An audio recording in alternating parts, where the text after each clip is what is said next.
പെട്ടെന്നൊരു മാറ്റം വന്നു കഴിയുമ്പോൾ ആ വരുമാനം അടഞ്ഞു പോകുമ്പോൾ എങ്ങനെയാണെന്ന് മുന്നോട്ട് പോകാമെന്ന് ചിന്തിക്കുക. തൊഴിൽ നഷ്ടപ്പെട്ട് കുടുംബത്തിൽ നിന്ന് ഒറ്റപ്പെടുന്ന ഒരു അവസ്ഥയൊക്കെ വരുമ്പോൾ എന്ത് പ്രശ്നം ഉണ്ടെങ്കിലും ഈ ഒരു ധനുരാശിക്കാർ അത് തുറന്ന് പറയാൻ കുടുംബാംഗങ്ങളോടോ തൻ്റെ സുഹൃത്തുക്കളോടൊക്കെ തുറന്ന് പറഞ്ഞ് അതുപോലെ തന്നെ അത് ദൈവാധീനം ഉണ്ടാക്കാനും അതിന് കൂടുതൽ സമയം അതിന് വേണ്ടിയിട്ട് ചെലവഴി കർമ്മരംഗത്ത് ഉയർച്ച ഉണ്ടാവണമെങ്കിൽ കഠിനമായിട്ടുള്ള പരിശ്രമങ്ങൾ ചെയ്യുക. പറ്റുന്നത്ര ജോലിയിലും ബിസിനസ്സിലും ഒക്കെ ശ്രദ്ധ പതിപ്പിക്കാം. ധനുരാശിയുടെ ഫലങ്ങൾ മാഡം, ധനുരാശിയുടെ 2025 ഫലങ്ങൾ ഒന്ന് പറയാമോ? ധനുരാശിക്കാർക്ക് 2025 കർമ്മരംഗത്ത് വെല്ലുവിളികൾ ധാരാളം ഉണ്ടാവും. കാരണം കർമ്മരംഗമാണല്ലോ എല്ലാവർക്കും ജീവിതത്തിൽ മുന്നോട്ട് കൊണ്ടുപോകുന്ന ഒരു വരുമാന മാർഗം. വെല്ലുവിളികൾ എന്ന് പറഞ്ഞാൽ ചിലപ്പോൾ ചെയ്യുന്ന ജോലിയിൽ നിന്ന് ഇവർക്ക് ഒരു മാറ്റമൊക്കെ പ്രതീക്ഷിക്കാം. ഇപ്പോൾ ചെയ്യുന്ന ജോലി വിട്ട് വേറൊരു തൊഴിലിലേക്ക് പ്രവേശിക്കുക, ചെയ്യുന്ന തൊഴിൽ മോശമാണെന്നോ അല്ലെങ്കിൽ മറ്റേതെങ്കിലും തരത്തിലുള്ള വാക്കുതർക്കങ്ങളൊക്കെ കൊണ്ട് അത് വിട്ട് മറ്റൊന്നിലേക്ക് പോവുക, അങ്ങനെയുള്ള ഒരു വെല്ലുവിളികളൊക്കെ ഉണ്ടാകുന്ന ഒരു കാലഘട്ടമാണ്. കുടുംബത്തിൽ നിന്ന് ഒറ്റപ്പെട്ട ഒരു അവസ്ഥ, അതായത് കുടുംബാംഗങ്ങളൊക്കെ കൂടെ നമ്മൾ ഒറ്റപ്പെടുത്തുന്ന ഒരു അവസ്ഥ വരാം. ചിലപ്പോൾ നമ്മുടെ ജോലി സാധ്യതകൾ കൊണ്ടോ അല്ലെങ്കിൽ നമ്മുടെ ആ ഒരു ഡിപ്പെൻസായ അവസ്ഥ കൊണ്ടോ ആയിരിക്കും നമ്മൾ ചിലപ്പോൾ വേറെ ഓരോ ഇതിലേക്ക് മാറുന്നത്. പക്ഷെ കുടുംബാംഗങ്ങൾ ധരിക്കുന്നത് അത് നമ്മുടെ മോശമായ ഒരു അവസ്ഥയാണെന്ന് ധരിച്ച് ഈ രാശിക്കാർക്ക് ചിലപ്പോൾ ഒറ്റപ്പെട്ട ഒരവസ്ഥ കുടുംബത്തിൽ അനുഭവിക്കേണ്ടതായിട്ട് വരാം. അത് അവരെ മാനസികമായിട്ട് വല്ലാതെ തളർത്തും. കാരണം കുടുംബാംഗങ്ങളെല്ലാവരും കൂടെ കുറ്റപ്പെടുത്താൻ തുടങ്ങുമ്പോൾ ചിലപ്പോൾ അവർക്ക് മാനസികമായൊരു തളർച്ചയൊക്കെ. അപ്പോൾ അത് മനസ്സിലാക്കേണ്ടതെന്ന് വെച്ച് കഴിഞ്ഞാൽ ഈ സമയത്തിൻ്റെ ഒരു ദോഷം കൊണ്ടാണ് അങ്ങനെ വരുന്നത് എന്നവർ മനസ്സിലാക്കുക. അപ്പോൾ അതുകൊണ്ട് തന്നെ കൂടുതലും അവർ ആ ഒരു വിവേചന ബുദ്ധിയോടുകൂടി കാര്യങ്ങളെ കൈകാര്യം ചെയ്യാം. കുടുംബാംഗങ്ങളാണെങ്കിലും ഇപ്പോൾ ധനുരാശിയിൽപ്പെട്ടതാണ് എൻ്റെ ഭർത്താവ് അല്ലെങ്കിൽ ഭാര്യ എന്ന് വിചാരിക്കുമ്പോൾ ആ രീതിയിലുള്ള ഒരു കാര്യങ്ങൾ അവരോട് കൂടുതൽ ഷെയർ ചെയ്യാൻ നിൽക്കുക. അപ്പോൾ കുടുംബത്തിൽ പ്രശ്നങ്ങൾ ഒഴിവാക്കാൻ പറ്റും, അസ്വാരസ്യങ്ങൾ ഒഴിവാക്കാൻ പറ്റും. അതുപോലെ തന്നെ സ്ഥാനഭ്രംശം തൊഴിലുണ്ടാകുന്നതും മനസ്സിന് വലിയ ബുദ്ധിമുട്ടുണ്ടാക്കാം. കാരണം ചെയ്തുകൊണ്ടിരിക്കുന്ന ജോലിയിൽ നിന്ന് ചിലപ്പോൾ പെട്ടെന്നൊരു മാറ്റം വന്നു കഴിയുമ്പോൾ ആ വരുമാനം അടഞ്ഞു പോകുമ്പോൾ എങ്ങനെയാണെന്ന് മുന്നോട്ട് പോകാമെന്ന് ചിന്തിക്കുക. അതൊക്കെ അവരുടെ മനസ്സിന് വല്ലാതൊരു മനോവിഷമം ഉണ്ടാക്കുന്ന ഒരവസ്ഥകളാണ് ഈ പറയുന്ന ധനുരാശിക്കാർക്ക്. അവരുടെ സ്വഭാവത്തിലും മറ്റു പലതിലുമൊക്കെ ചില മാറ്റങ്ങളും ചില വൈകൃതങ്ങളൊക്കെ കാണാൻ ചിലപ്പോൾ. കാരണം തൊഴിൽ നഷ്ടപ്പെട്ട് കുടുംബത്തിൽ നിന്ന് ഒറ്റപ്പെടുന്ന ഒരു അവസ്ഥയൊക്കെ വരുമ്പോൾ എന്ത് പ്രശ്നം ഉണ്ടെങ്കിലും ഈ ഒരു ധനുരാശിക്കാർ അത് തുറന്ന് പറയാൻ കുടുംബാംഗങ്ങളോടോ തൻ്റെ സുഹൃത്തുക്കളോടൊക്കെ തുറന്ന് പറഞ്ഞ് അതുപോലെ തന്നെ അത് ദൈവാധീനം ഉണ്ടാക്കാനും അതിന് കൂടുതൽ സമയം അതിന് വേണ്ടിയിട്ട് ചെലവഴിക്കുക. ഇത് പ്രാർത്ഥനകൾക്കും അതുപോലെ തന്നെ മനസ്സിന് ഒരു മനോബലം കൊടുക്കാനൊക്കെ. ഇല്ലെങ്കിൽ ചിലപ്പോൾ വർഷാവസാനത്തോടുകൂടി ഇവർക്ക് കടബാധ്യതകൾ വർദ്ധിക്കാം, ഇവർ ഒറ്റപ്പെട്ടൊരു അവസ്ഥയിലേക്ക് വരാം, മറ്റു പല മനോദുഃഖങ്ങളും ഇവർക്ക് ഉണ്ടാവാം. അപ്പം അത് വളരെ ഇപ്പോഴേ ഒന്ന് ശ്രദ്ധിക്കുന്നത് നന്നായിരിക്കും. പിന്നെ കൂടാതെ തന്നെ അവരുടെ മാതാവിൻ്റെയോ പിതാവിൻ്റെയോ ഒക്കെ ആരോഗ്യസ്ഥിതി വഷളാവാം. അപ്പോൾ ഒരു ഭാഗത്ത് വരുമാനം കുറയുന്നു, ഒരു ഭാഗത്ത് ചികിത്സാ ചെലവുകൾ വർദ്ധിക്കുന്നു, കുടുംബത്തിൽ പ്രശ്നങ്ങൾ, ഇങ്ങനെ മൊത്തത്തിലൊരു വല്ലാത്തൊരു ബുദ്ധിമുട്ട് അവസ്ഥ വരാം. അപ്പോൾ അതിനെ നമ്മൾ മറികടക്കാനായിട്ട് എന്ത് ചെയ്യണമെന്ന് വെച്ച് കഴിഞ്ഞാൽ കൂടുതൽ സമയം ദൈവാധീനത്തോടു കൂടിയുള്ള കാര്യങ്ങൾ ചെയ്യുക, പ്രാർത്ഥനകളൊക്കെ ഒന്ന് ഏകോപിപ്പിക്കുക. പിന്നെ ജാതകത്തിൽ അങ്ങനെ മോശ സമയമാണെന്നുണ്ടെങ്കിൽ അതിനെയൊക്കെ ഒന്ന് നോക്കിയിട്ട് ഇപ്പോഴേ ഒന്ന് നോക്കിയിട്ട് അതിന് എന്തെങ്കിലും വഴിപാടുകൾ ചെയ്യുക. വല്ല യന്ത്രധാരണങ്ങളോ അതുപോലെ വല്ല മന്ത്രങ്ങളോ ഒക്കെ വയ്ക്കുക. നിരന്തരമായിട്ട് നമ്മൾ എന്തെങ്കിലും നാമജപങ്ങളൊക്കെ സാധിക്കുന്നവർ ഏത് മതസ്ഥരാണെങ്കിലും അതിനുള്ള പ്രാർത്ഥനകളൊക്കെ നമ്മൾ സ്വായത്തമാക്കുക. പിന്നെ കർമ്മരംഗത്ത് ഉയർച്ച ഉണ്ടാവണമെങ്കിൽ കഠിനമായിട്ടുള്ള പരിശ്രമങ്ങൾ ചെയ്യുക.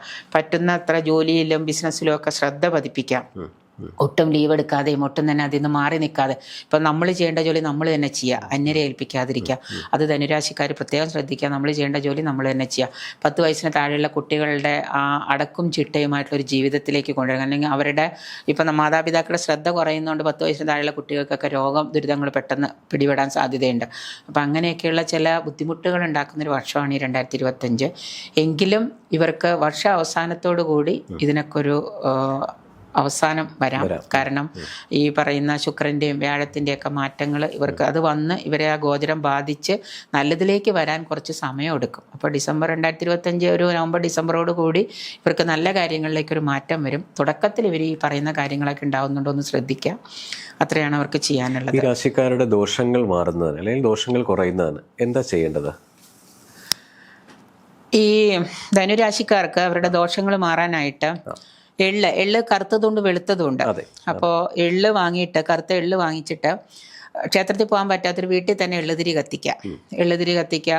പിന്നെ പിതൃദോഷം മാറാനായിട്ട് എള്ളു കൂട്ടി കാക്കയ്ക്ക് ചോറ് കൊടുക്കുക. പിന്നെ അമാവാസി ദിവസങ്ങൾ പിതൃക്കൾക്ക് ബലി അർപ്പിക്കുക. ഇപ്പം അച്ഛനമ്മമാരില്ലാത്തവർ, ഇനിയിപ്പോൾ അച്ഛനമ്മമാരുണ്ടെങ്കിൽ തന്നെയും അച്ഛന് വയ്യ, ബലിയിടാൻ വയ്യ, അച്ഛൻ്റെ അച്ഛനോ അച്ഛൻ്റെ അമ്മയോ ഒക്കെ പിതൃക്കളിൽപ്പെട്ടവരാണ്. അപ്പോൾ അച്ഛന് വയ്യ എങ്കിൽ നമ്മൾ അതിന് മുൻകൈ എടുത്ത്, സ്ത്രീയാണെങ്കിലും പുരുഷനാണ്, നമ്മൾ മുൻകൈ എടുത്ത് പോയിട്ട് അമാവാസി ദിവസങ്ങളിൽ പിതൃതർപ്പണം നടത്തുക. അതുപോലെ തന്നെ എല്ലാ ശനിയാഴ്ച ദിവസവും എള്ളും എണ്ണയും കൂടി ഒരു ഉരുള ചോറെടുത്തിട്ട് അത് ശുദ്ധമായ ഒരു സ്ഥലത്ത് വെച്ച് കുറച്ച് എള്ളും എണ്ണയും കൂടെ ഒഴിച്ചിട്ട് അത് കാക്കയ്ക്ക് ഭക്ഷണമായിട്ട് കൊടുക്കുക. പിന്നെ അതുപോലെ തന്നെ വീടിൻ്റെ തെക്ക് ഭാഗത്ത് എവിടെയെങ്കിലും എള്ളുതിരി കത്തിച്ച് നീരാഞ്ജനം കത്തിക്കുന്ന രീതിയിൽ അത് വെച്ച് ചെയ്യാം. ഇപ്പോൾ വിദേശത്തുള്ളവർക്കൊന്നും ചിലപ്പോൾ ഇത് ചെയ്യാൻ സാധിച്ചു എന്ന് വരില്ല, ക്ഷേത്രത്തിൽ പോലെ. അപ്പോൾ അവർ വീട്ടിൽ തന്നെ അത് താമസിക്കുന്ന വീടിൻ്റെ തെക്ക് ഭാഗം എന്ന് പറയുന്നത് എവിടെയാണോ അവിടെ തന്നെ ഒരു നീരാഞ്ജനത്തിലോ അല്ലെങ്കിൽ ഒരു എള്ളുതിരി കത്തിച്ച് വെച്ചിട്ട് ശാസ്ത്ര മന്ത്രങ്ങൾ ജപിക്കുക. ഇങ്ങനെ ചെയ്യുക. പോകാൻ പറ്റുന്നവർ ക്ഷേത്രത്തിൽ പോവുക, പിതൃതർപ്പണം നിർബന്ധമായിട്ട് നടത്തുക. കാരണം ധനുരാശിക്കാർക്ക് ഏറ്റവും ഈ ഒരു വർഷം പിതൃതർപ്പണം നടത്തുന്നതുകൊണ്ട് അവരുടെ ദോഷങ്ങൾ ഒരുപാട് മാറാൻ സാധ്യതയുണ്ട്. കാരണം അവർക്ക് വരുന്ന ദോഷങ്ങൾ പകുതിയും അതിലേക്ക് പൊക്കോളും, പിതൃക്കളെ എടുത്തോളും. ആ മോക്ഷം അവർക്ക് വലിയൊരിതാണ്. അപ്പോൾ പിതൃതർപ്പണം നടത്താൻ ശ്രദ്ധിക്കുന്നത് നല്ലതാണ്. പൊതുവേ ഈ പിതൃക്കളുടെ ദർപ്പണം ഈ അമാവാസി സമയങ്ങളിൽ വ്രതം എടുക്കുക, ഇങ്ങനെയുള്ള സമയങ്ങൾ എടുക്കുമ്പോൾ തന്നെ ഓൾമോസ്റ്റ് ദോഷങ്ങൾ കുറഞ്ഞു വരുന്നതാണ്. സന്തോഷം. അവർക്ക് അടുത്ത വർഷം നല്ല വർഷമായിരിക്കട്ടെ, ദോഷങ്ങൾ പൂർണ്ണമായിട്ടും മാറാനുള്ള. ദോഷങ്ങൾ പറഞ്ഞു വിചാരിച്ച് വിഷമിക്കണ്ട, മറിച്ച് അതിന് ഒരു മുൻകരുതൽ എടുക്കുക എന്നുള്ളതേ ഉള്ളൂ.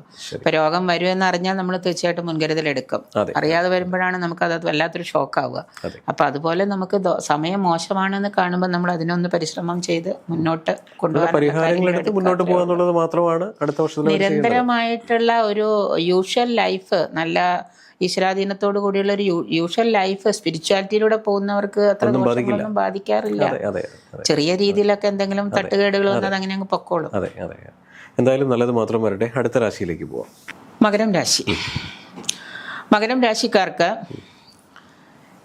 രാശിക്കാർക്ക് കഴിഞ്ഞ വർഷം ഈ പറഞ്ഞ പോലെ കുറേ ദോഷങ്ങളുണ്ടായിരുന്നു. ഇപ്പോൾ കടക്കുന്ന വർഷം 2025 തുടക്കം അത് തീർന്ന് ഫെബ്രുവരിയോടുകൂടി അവർക്ക് നല്ല സമയങ്ങളാണ്. കാരണം ഈ നല്ല സമയവും ചീത്ത സമയവും പറഞ്ഞ് ചിലപ്പോൾ നമ്മൾ തന്നെ വല്ലാതെ ആവുന്നൊരു കാലഘട്ടമാണ്. പക്ഷെ എന്തായാലും മകരം രാശിക്കാർക്ക് 2025 നല്ലൊരു കാലഘട്ടം തന്നെയാണ്. പൊതുവെ ഇവർക്ക് ഒരു മാറ്റത്തിൻ്റെ ഒരു സമയമാണ് ഇപ്പോൾ. കാരണം ഇതുവരെ ചെയ്തിരുന്ന കാര്യങ്ങളൊക്കെ മുന്നോട്ട് കൊണ്ടുപോകാനും നല്ല രീതിയിൽ ഇവർക്ക് ഇത് മുന്നോട്ട് നയിക്കാനും, ഇപ്പോൾ ഒരു പൊതുരംഗത്ത് പ്രവർത്തിക്കുന്ന ആളുകളാണെങ്കിൽ അവർക്ക് നല്ല രീതിയിൽ ആളുകളെ നയിക്കാനും, അതുപോലെ തന്നെ കുടുംബത്തിലാണെങ്കിലും ഗൃഹനാഥയോ ഒക്കെ ഉണ്ടെങ്കിൽ അവർ തമ്മിൽ പരസ്പരം ഒരു അകൽച്ചയിലൊക്കെ ഇരുന്നിരുന്ന ഒരു കുടുംബങ്ങൾ ഒരുപാടുണ്ട്. അവർക്ക് അവരുടെ കുടുംബത്തിൽ തന്നെ പരസ്പരം കാര്യങ്ങൾ ഷെയർ ചെയ്യുക, ആ കുടുംബത്തിൽ രമ്യതയിൽ വർത്തിക്കുക, സന്തോഷകരമായിട്ട് സന്താനങ്ങളുമായിട്ട് കൂടിച്ചേർന്ന് നല്ലൊരു കുടുംബജീവിതം നയിക്കാനൊക്കെ അവർക്ക് സാധിക്കുന്നുണ്ട്.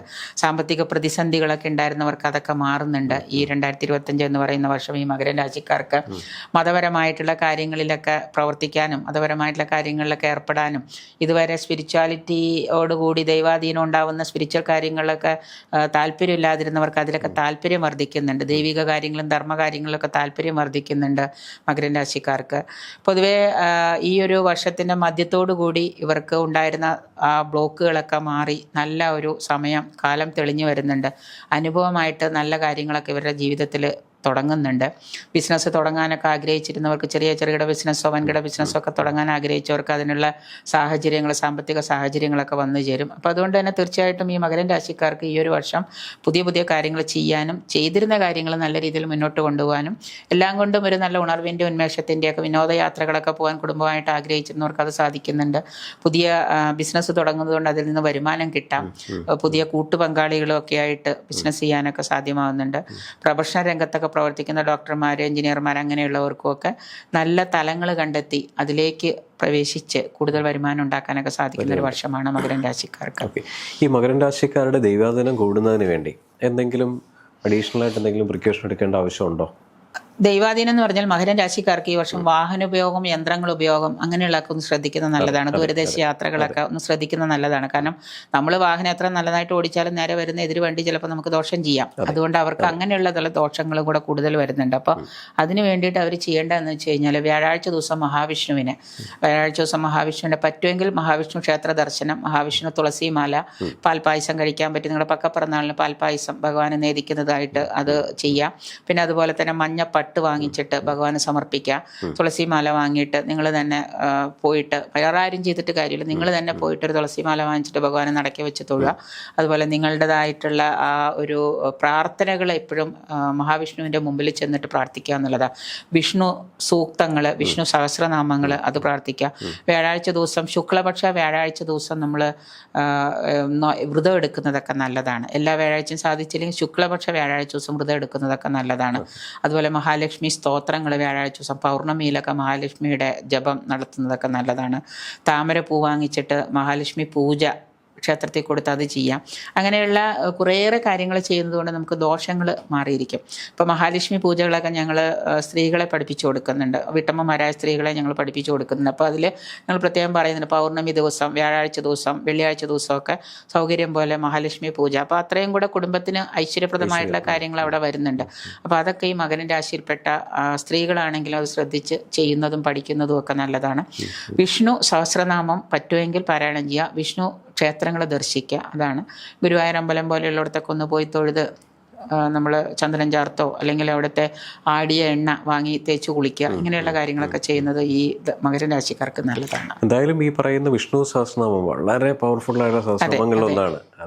അത് ജപിക്കാൻ പറ്റുന്നില്ലെങ്കിൽ ഇപ്പോൾ യൂട്യൂബിലും മീഡിയാസിലൊക്കെ ഉണ്ട്, അതൊക്കെ ഇട്ടിട്ടൊന്ന് റെക്കോർഡിക്കലായിട്ട് നമ്മളത് ചെവിയിൽ വെച്ച് അതൊന്ന് അക്ഷരത്തെറ്റില്ലാതെ സ്ഫുടതയോടുകൂടി അതൊന്ന് ജപിക്കുന്നതും ഒക്കെ നല്ലതാണ്. പൂർണ്ണമായിട്ടുള്ള ഫലങ്ങൾ എന്തായാലും കിട്ടും. അതെ. എന്തായാലും മകരൻ രാശിക്കാർക്ക് 2025 നല്ല വർഷങ്ങളായിരിക്കട്ടെ. നന്ദി, നമസ്കാരം.